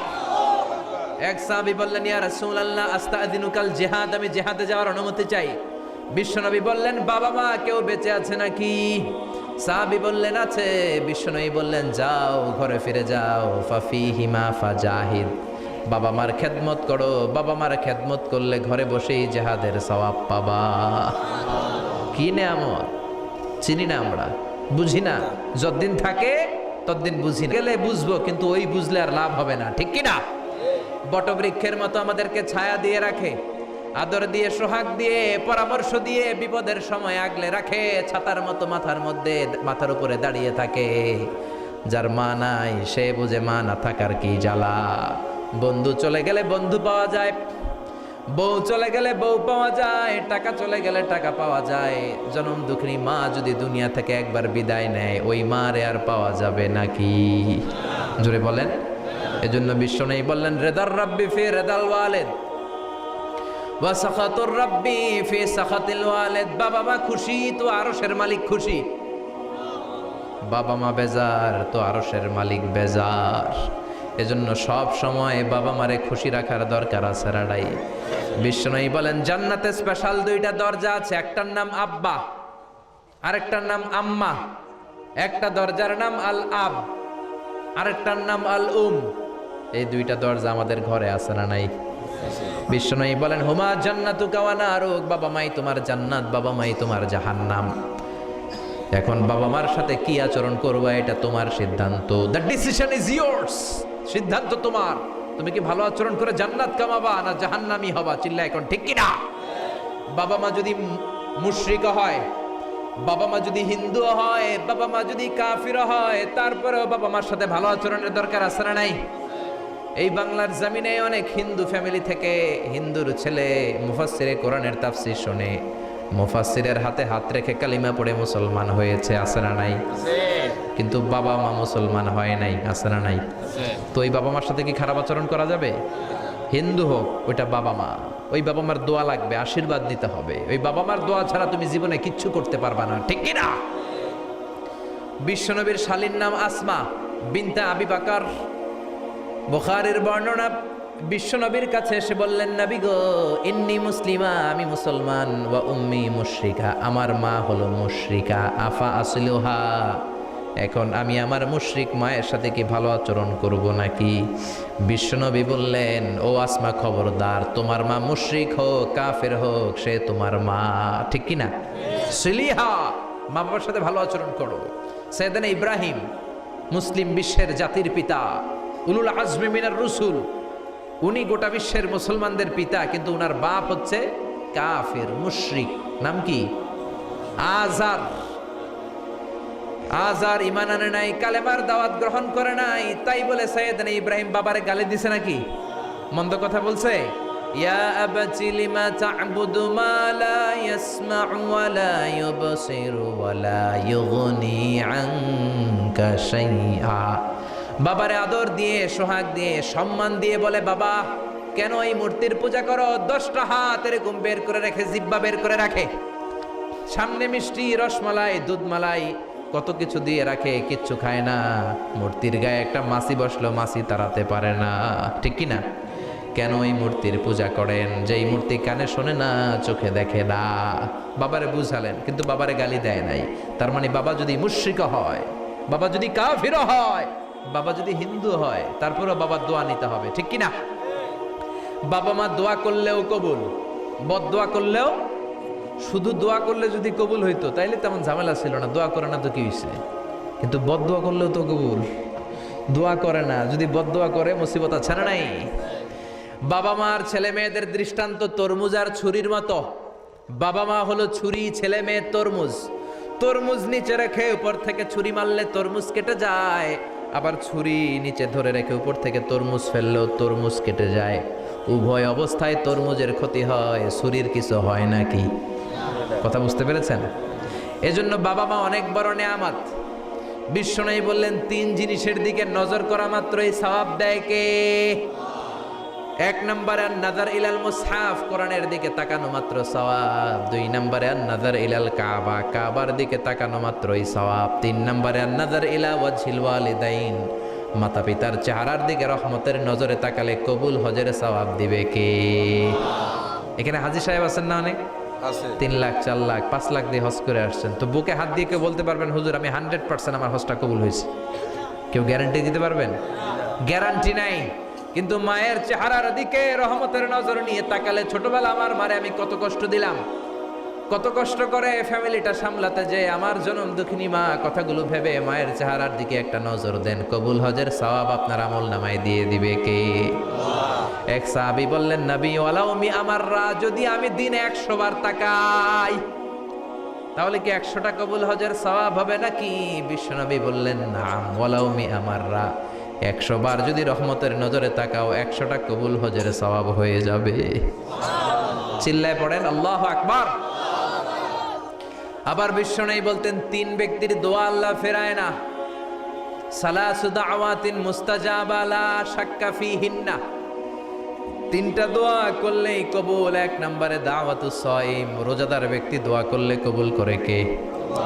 2 নম্বর দাওয়াতুল মুসাফির, মুসাফির দোয়া করলে কবুল করে কে? 3 নম্বর দাওয়াতুল ওয়ালিদাইনি লিওয়ালাদিহি, মাতা পিতার দোয়া ছেলে মেয়েদের জন্য কবুল করে কে?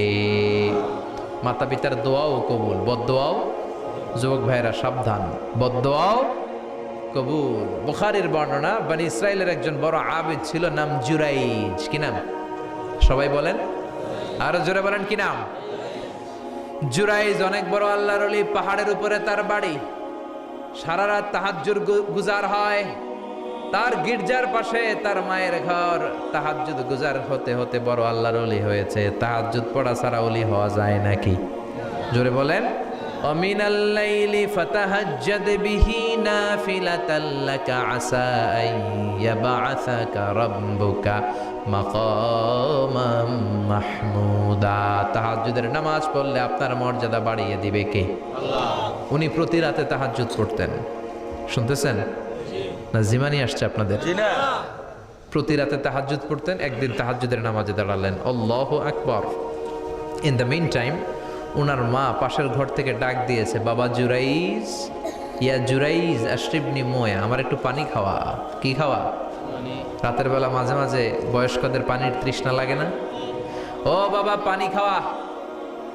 জুরাইজ মনে মনে ভাবে, হায় হায়, আমি তো নামাজে দাঁড়ানো, নামাজ পড়বো নাকি, মারে পানি খাওয়াবো। মনে মনে ভাবলো নামাজটা শেষ করে নেই, তারপরে মায়ের কাছে যাই। কিছুক্ষণ পরে আবার তার মা ডাকে, ইয়া জুরাইজ, ও জুরাইজ পানি খাওয়া। আবার জুরাইজ মনে মনে বলে, নামাজের পরে যাব, নামাজটা শেষ করি। কিছুক্ষণ পরে আবার মা ডেকে ওঠে, জুরাইজ। জুরাইজ মনে মনে ভাবে, এই তো নামাজ শেষ, এখনই যাব, এখনই আমার জনম দুঃখিনী মারে পানি খাওয়াবো। কিন্তু মায়ের সহ্য হয় নাই, মায়ের মনে কষ্ট চলে আসছে। মা তার অন্তরে ব্যথা পেয়ে বদদোয়া করে ফেলছে। কবুল করে নিছে কে? আল্লাহ। আপনার আল্লাহর ওলি না মুফাসসিরে কোরআন না হাফেজে কোরআন, ইট ডাজন্ট ম্যাটার, এটা কোনো বড় বিষয় না। মা হাত তুলে কিছু কইলেই কবুল। সুবহানাল্লাহ কইতে পারলেন না? বুলেট মারলে মিস হয়, ড্রোন হামলা করলে মিস হয়, মিসাইল মারলে মিস হয়, আণবিক বোমা মারলে মাঝে মাঝে মিস হয়। মায়ের দোয়া মিস হয় নাকি? জোরে বলেন। দোয়া করা মাত্র, দোয়া কিংবা বদদোয়া মুহূর্তেই কবুল করে নেয় কে? মা বদদোয়া করলেন। বুখারীর বর্ণনা, আল্লাহুম্মা লা তুমিথু ইল্লা আন তুরিয়াহুল মুমিসাত, ও আল্লাহ বেশ্যা নারীর ফিতনায় না ফেলে জুরাইজকে মেরো না।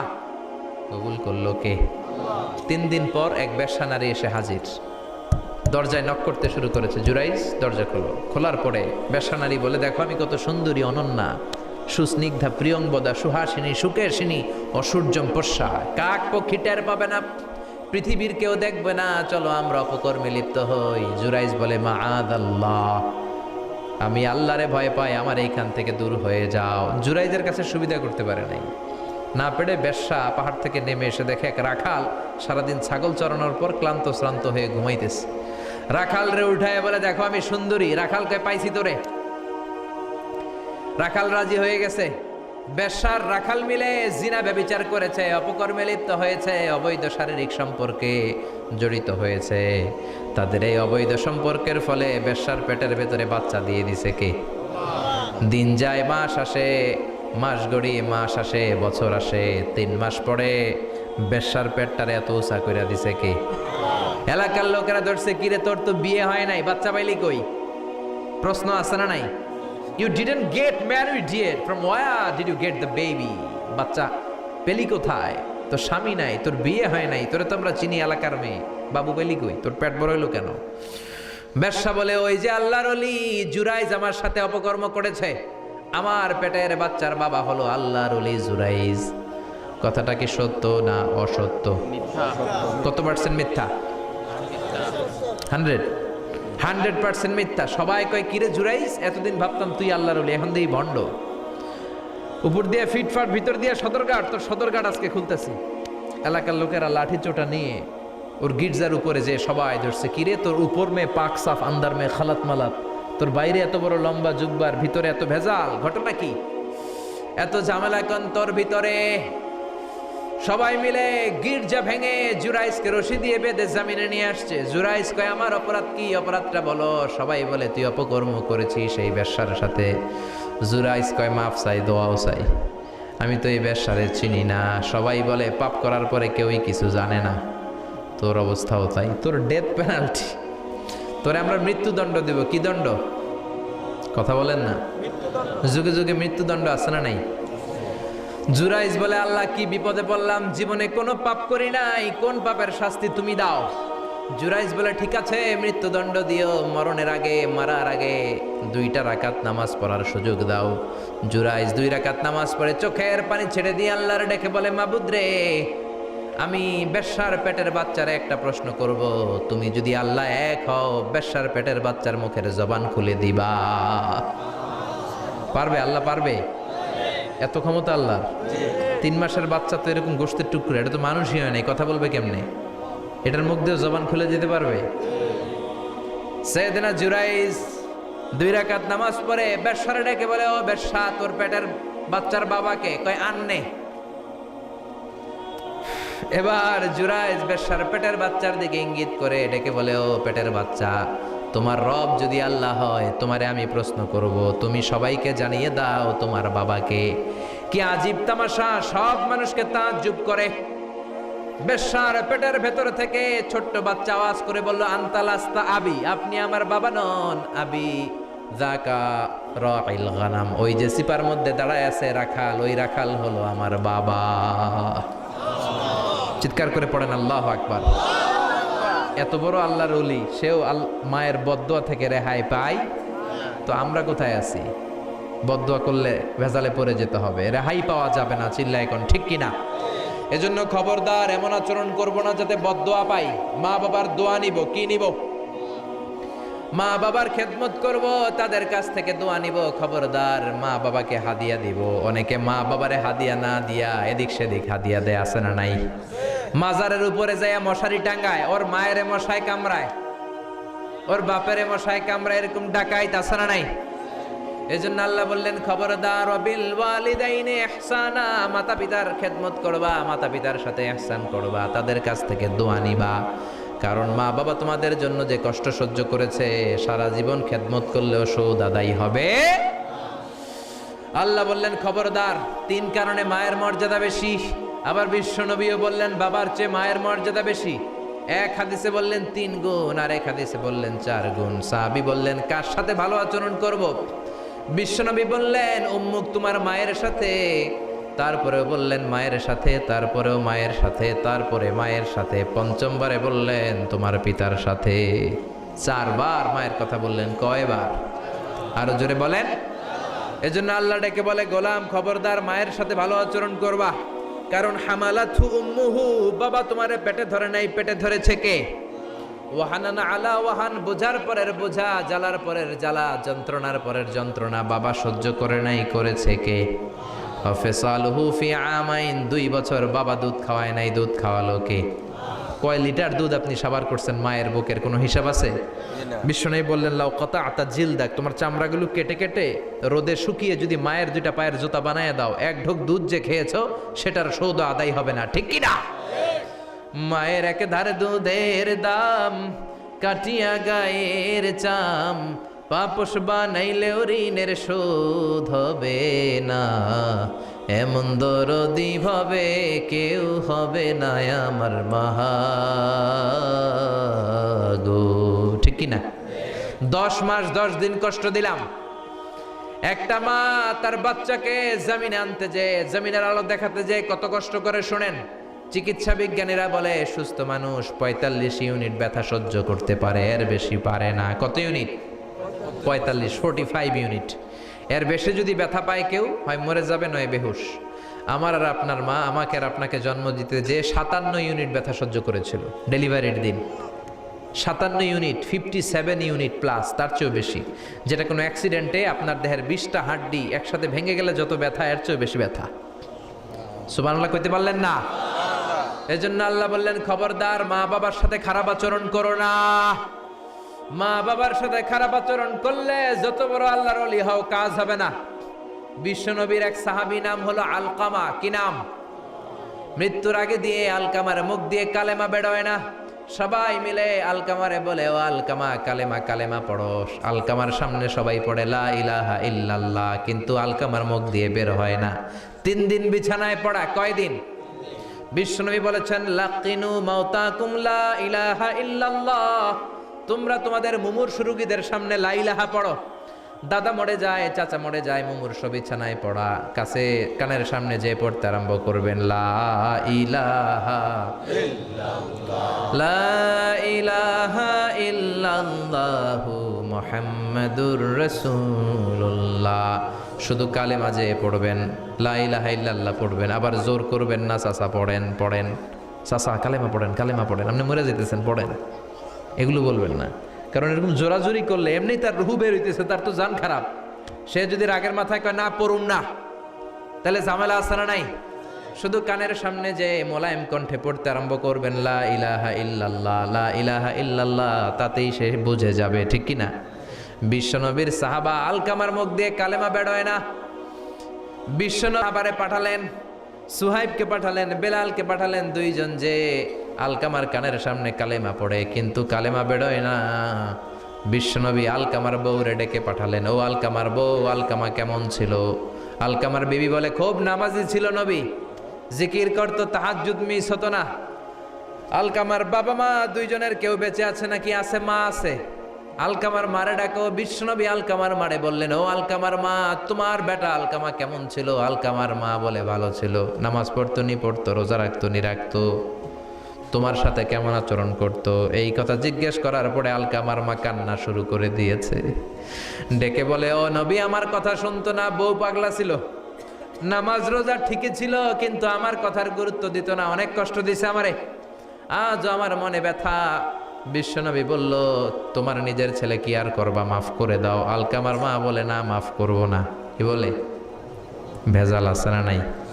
বিশ্বনবী বললেন, লাকড়ি আনো, আগুন জ্বালাও, আলকামারে আমরা আগুনে ফেলবো। লাকড়ি আনা হলো, দাও দাও দাও দাও করে আগুন জ্বালানো হলো। সব সাহাবীরা ধরাধরি করে আলকামারে আগুনে ফেলবে। ইন দ্য মিন টাইম আলকামার মা এসে বিশ্বনবীর পা ধরে বলে, ও নবী, আমার কলিজার টুকরারে আগুনে ফেলবেন না, আমার নারছেরা ধন আলকামা, 10 মাস 10 দিন আমি পেটে ধরেছি, আগুনে ফেলবেন না। বিশ্বনবী বললেন, তাহলে মাফ করছো কিনা বলো। চোখের পানি ছেড়ে দিয়ে বলে, নবী যান, আলকামার ব্যাপারে আমার মনে আর কোনো দুঃখ নাই, আমার ছেলেটারে তারপরেও আপনি আগুনে ফেলবেন না, আমি আমার আলকামারে মাফ করে দিলাম। আলকামার মা আলকামার মাফের ঘোষণা যখন দিয়েছে, আলকামা চিৎকার করে পড়তে শুরু করেছে, লা ইলাহা ইল্লাল্লাহু মুহাম্মাদুর রাসূলুল্লাহ সাল্লাল্লাহু আলাইহি ওয়াসাল্লাম। মা বাবার সাথে বেয়াদবি করলে মরার আগে মুখে কালেমা বেরোবে না। চিল্লা এখন ঠিক কিনা? এজন্য আপনি যত বড় আল্লাহর ওলি হন, যত বড় মানুষ হন, মা বাবার সাথে খেদমতের দরকার আছে না নাই? সৈয়দনা ইব্রাহিম ওনার ছেলে ইসমাইলরে দেখতে গেলেন, অনেক দিন পরে দেখতে গেলেন। ওই দিন বাড়িতে সৈয়দনা ইসমাইল বাড়িতে নাই, বনে গিয়েছে শিকার করার জন্য। বাড়িতে সৈয়দনা ইসমাইলের বিবি সৈয়দনা ইব্রাহিম ঘরের দরজার বাইরে থেকে সালাম দিয়ে বললেন, আসসালামু আলাইকুম। ভেতর থেকে কর্কশ গলায় একটা মেয়ে সালামের উত্তর দিয়ে বলল, ওয়া আলাইকাস সালাম। গলার মধ্যে কোনো মায়া নাই, মহব্বত নাই। জিজ্ঞেস করলো সৈয়দনা ইব্রাহিম, মা কেমন আছো? কাইফা হালুকি ইয়া উম্মি। মেয়েটা কয়, বেশি সুবিধার না, তোমাদের খাওয়া দাওয়া কেমন চলে? ভালো না। তোমার জামাই কই? বনে গেছে। এবার মেয়েটা বলতেছে, আমনে কেডা? সাইয়েদনা ইব্রাহিম বলে, আমি কে চিনবা না? ইদা জাআ যাওজুকা মিনাল গাবা, স্বামী যখন বন থেকে ফিরবে, ফাকরাই আলাইহিস সালাম, তোমার স্বামীর একটা সালাম দিবা। ওয়া মুরিহি আইয়াগাইরা আতাবাতা বাবিহি, আর বলবা ঘরের দরজার চৌকাটটা যেন তোমার স্বামী পাল্টে দেয়। এই কথা বলে বুখারীর বর্ণনা। কিসের হাদিস? বুখারীর হাদিস। ইব্রাহিম চলে গেলেন। ইসমাইল আসার পরে বিবি বলতে আরম্ভ করছে, দুপুরবেলা একটা বুড়া আইছিল। বুড়া কে আইছিল? সাইয়েদনা ইসমাইল বলে, কোন বুড়া আসছে? কি বলছে? বিবি বলে, আপনারে সালাম বলছে। ওয়ালাইকুমুস সালাম। আর কি বলেছে? আর বলছে ঘরের দরজার চৌকাট যেন আপনি পাল্টে ফেলেন। এই কথা বলার পরে সাইয়েদনা ইসমাইল চিৎকার দিয়ে বলে, ও কি করলি তুই? নিজের কপাল পুড়লি, নিজের কপালে নিজে কুড়াল মারলি। অমিয়া, চোর বোঝে চোরের সিগনাল, পুলিশ বোঝে পুলিশের সিগনাল, নবী বোঝে নবীর সিগনাল। ঠিক কিনা? সাইয়েদনা ইব্রাহিম যা বলছে ইসমাইল আলাইহিস সালাম ধরে ফেলছে। ডেকে বললে, এটা বুড়া না, এটা তোর শ্বশুর। এইটা আমার বাবা ইব্রাহিম খলিল। আমার বাবা যা বলেছে, সিগন্যালটা তো গ্রিন সিগন্যাল না, এটা তো রেড সিগন্যাল, এটা তো বিপদ সংকেত। আমার বাবা যা বলেছে এর মানে হলো তোরে যেন আমি তালাক দেই। Get out, get out, I divorced you, তোরে তালাক দিয়ে দিলাম। বাবার খুশির জন্য তালাক দিয়ে দিস। আপনার আব্বাও যদি আপনার বউরে এমনি তালাক দিয়ে ফেলতে বলে, দিবেন নাকি? আবার দিয়া ফেলেন? দিয়েন না, মুসিবত আছে। আপনার বাবাও বাবা, সাইয়েদনা ইসমাইলের বাবা, ইব্রাহিমও বাবা। ঠিক কিনা? সাইয়েদনা ইব্রাহিম মন গড়া কথা বলতেন না, আকাশ থেকে ওহী আসলে বলতেন। এই জন্য আপনার বাবা যদি বলে বউরে তালাক দিয়েন না, খবরদার। বাবারেও বুঝাইবেন, বউরেও বুঝাইবেন, ঘরে সংলাপ করবেন, সমঝোতা করবেন। আমগো দুই নেত্রী সংলাপ করে না তো কি হয়েছে, আমরা সংলাপ করব। ঠিক কিনা? ঘরে ঘরে আমরা সংলাপ শুরু করব। মিলাই দিবেন, হ্যাঁ, বুঝাই দিবেন, বাবারও বুঝাবেন, বউরেও বুঝাবেন। তালাক দেওয়ার ইসলামী যে সিস্টেম, এটাকেও মেনটেন করলে পৃথিবীতে কোনো তালাকই থাকবে না। ডিভোর্স রেট একেবারে কমে যাবে। এখন ঘরে ঘরে তালাক। ঠিক কিনা? তালাক দেওয়ার সিস্টেম হচ্ছে পঞ্চম স্টেপে যে তালাক, পঞ্চম ধাপে। প্রথম ধাপ হচ্ছে ফাইদুহুন্না, বউয়ের সাথে ঝগড়া হইলে ফাইদুহুন্না, বউরে কক্সবাজার বেড়াইতে নিয়ে যাও, বসুন্ধরায় শপিং করে দিবা, নানিরে লইয়া ঘুরতে যাবেন, যমুনা ফিউচার পার্কে নানিরে বেনারসি শাড়ি কিনা দিবেন, কসমেটিক্সের বক্স কিনা দিবেন। এজন্য বললো ফাইদুহুন্না। বেপরদায় চললে ওয়াজ করবেন, নসিহত করবেন, বুঝাবেন। আল্লাহ বললেন ফাইদুহুন্না, লা ইলাহা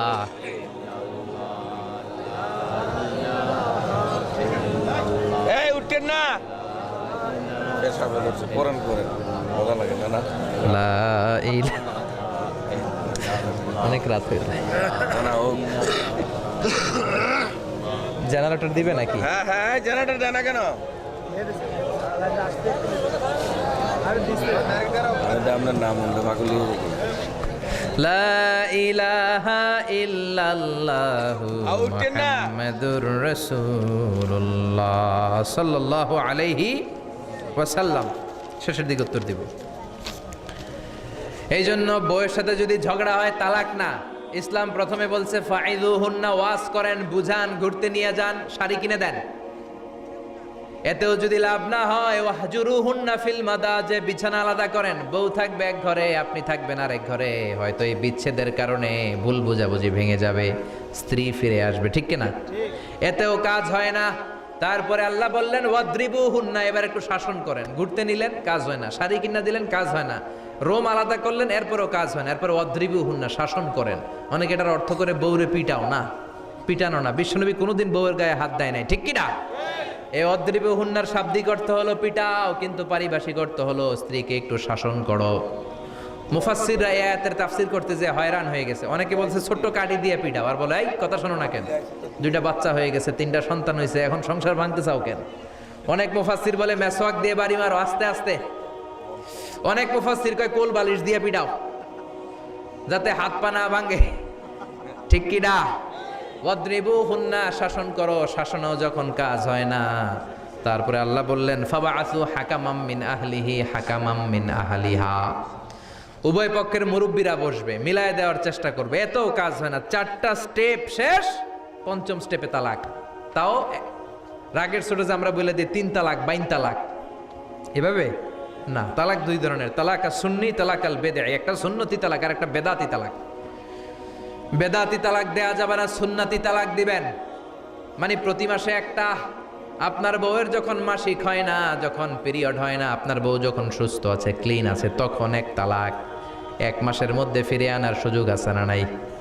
1 মাস পরে দিবেন দ্বিতীয় তালাক, দ্বিতীয় মাসেও ফিরে আনার সুযোগ আছে না নাই?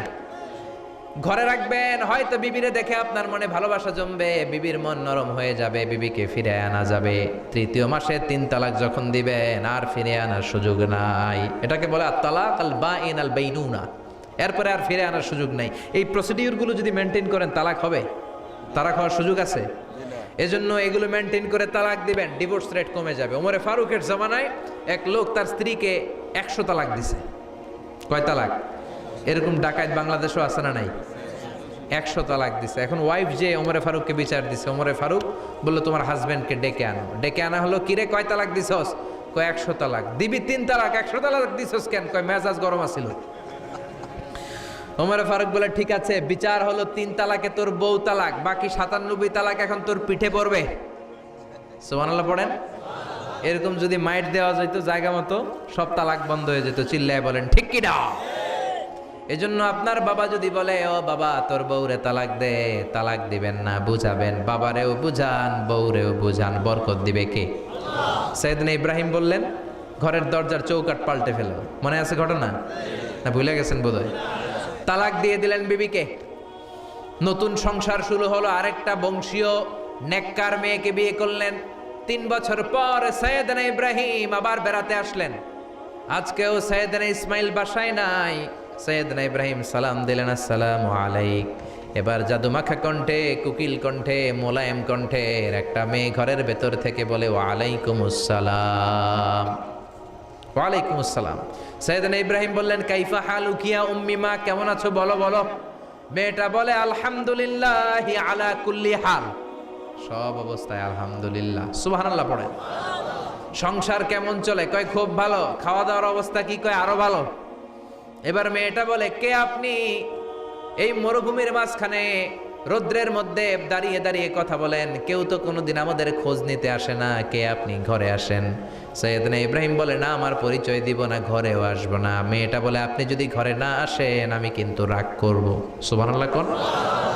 জোর করে ঘরে নিলেন, শরবত খাওয়ালেন, খেজুর খাওয়ালেন, রুটি খাওয়ালেন, মাংস খাওয়ালেন। সাইয়েদনা ইব্রাহিমও চোখের পানি ছেড়ে দোয়া করলেন। ও মিয়া এটাও মাইয়া আগেরটাও। আহা বেশ কম আসরা নাই।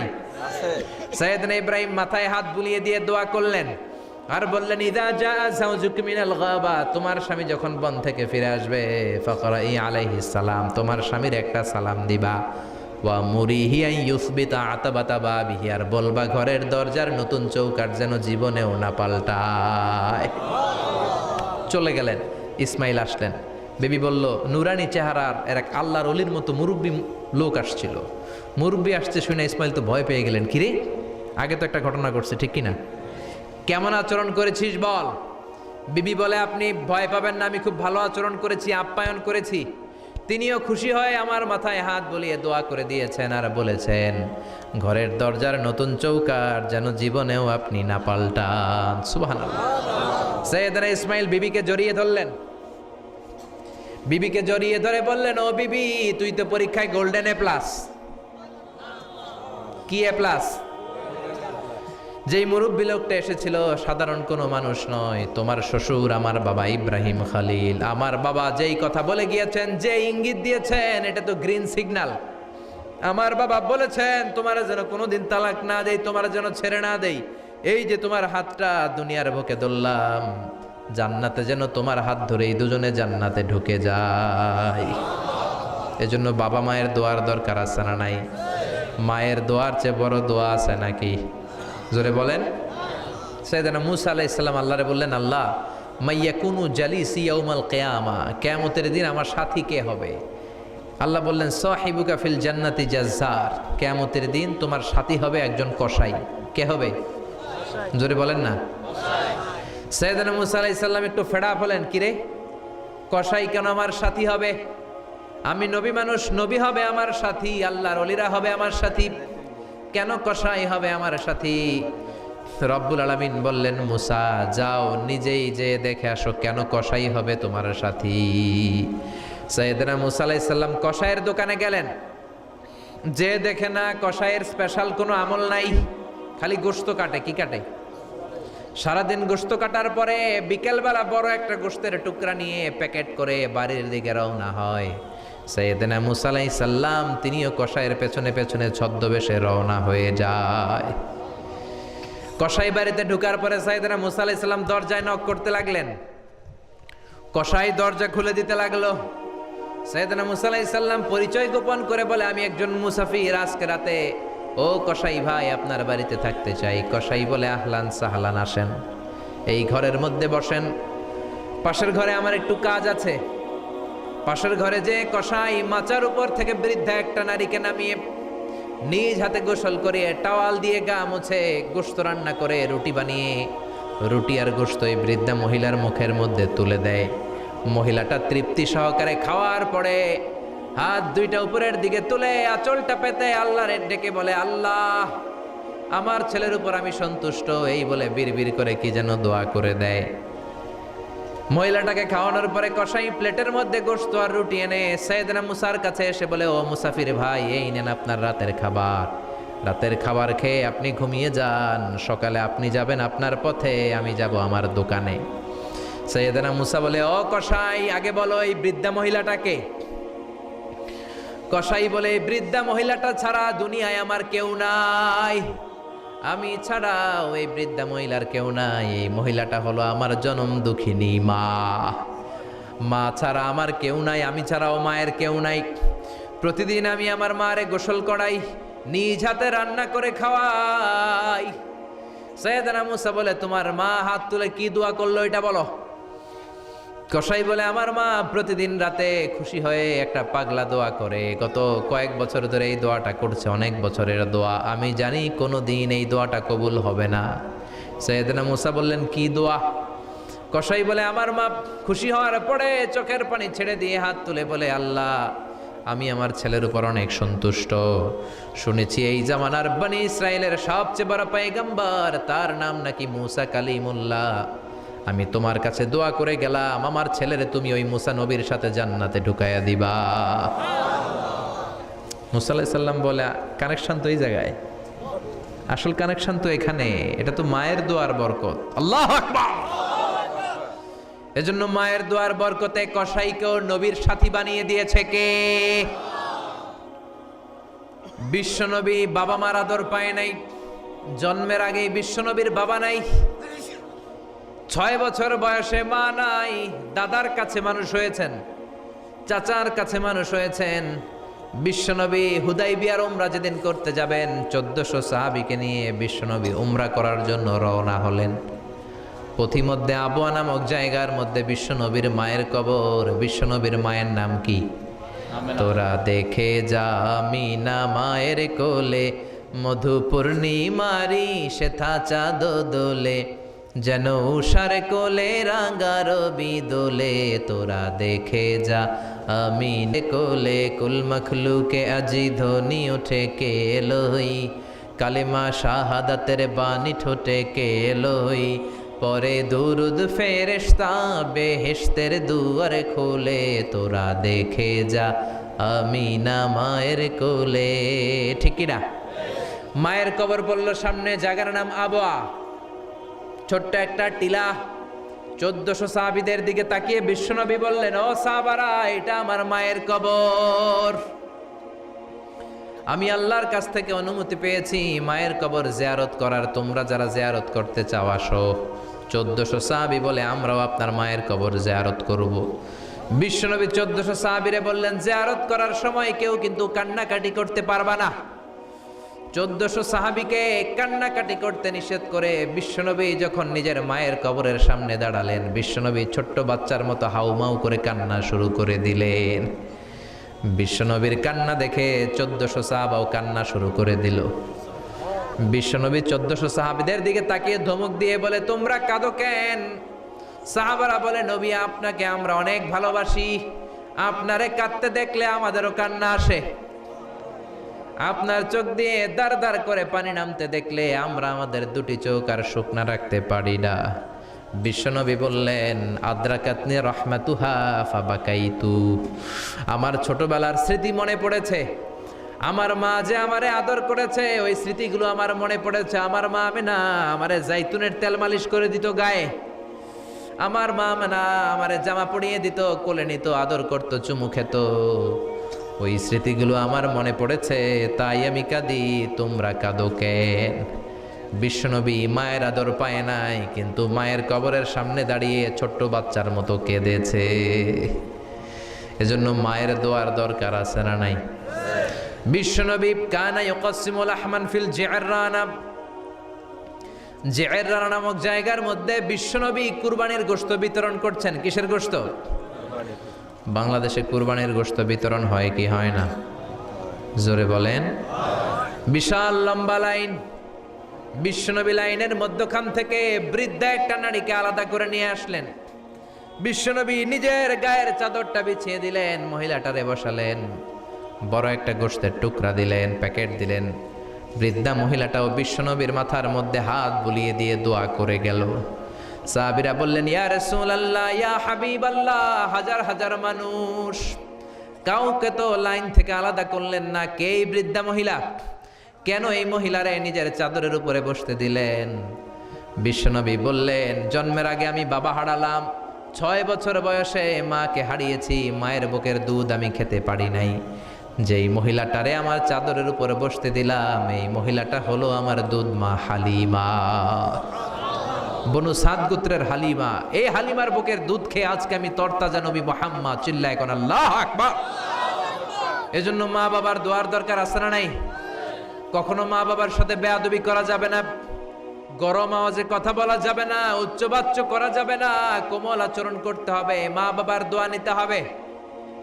কোনো কারণে মা বাবার সাথে যদি ঝগড়া হয়, বাকবিতণ্ডা হয়, আজকের মাহফিলের পরে মা বাবার পা ধরে আমরা ক্ষমা চাবো। রাজি আছেন? সবাই রাজি আছেন? কেউ যদি মা বাবার পা ধরে ক্ষমা চায়, মা বাবা কি ক্ষমা না করে পারে? আর আম্মা আব্বার পায়ে ধরে চোখের পানি ছাড়তে কি কোনো লজ্জা আছে? জোরে বলেন, আছে? আজকে আমরা ক্ষমা চাইব, আজকে আমরা দোয়া নিব।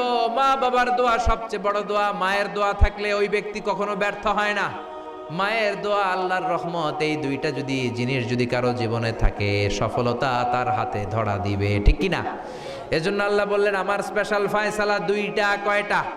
وَقَضَى رَبُّكَ أَلَّا تَعْبُدُوا إِلَّا إِيَّاهُ وَبِالْوَالِدَيْنِ إِحْسَانًا। প্রথম ফয়সালা ইবাদত হবে একজনের, তিনি কে? আল্লাহ। আল্লাহ ছাড়া অন্য কারো জিকির করা যাবে? আল্লাহ ছাড়া অন্য কারো কাছে চাওয়া যাবে? আল্লাহ ছাড়া কোনো মাজারে যে সেজদা দেয়া যাবে? দ্বিতীয় ফয়সালা হলো মাতা পিতার খেদমত করতে হবে। আমরা যতটুকু পারি মা বাবার জন্য অর্থ ব্যয় করব, তাদের খেদমত করব, তাদের কাছ থেকে দোয়া নিব। আমাদের জীবনকে উজালা করে দিবে কে? আরো জোরে বলেন, কে? আল্লাহ তাআলা আমাদের সবাইকে কথাগুলো বোঝার ও আমল করার তৌফিক দান করুক। আমরা পড়ি আমিন। আরো জোরে পড়ি আমিন।